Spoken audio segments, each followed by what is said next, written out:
open the door to access the interior.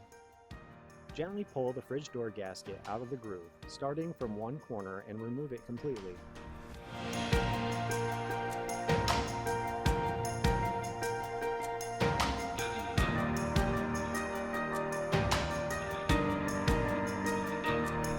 Begin by inserting one corner of the new gasket into the groove.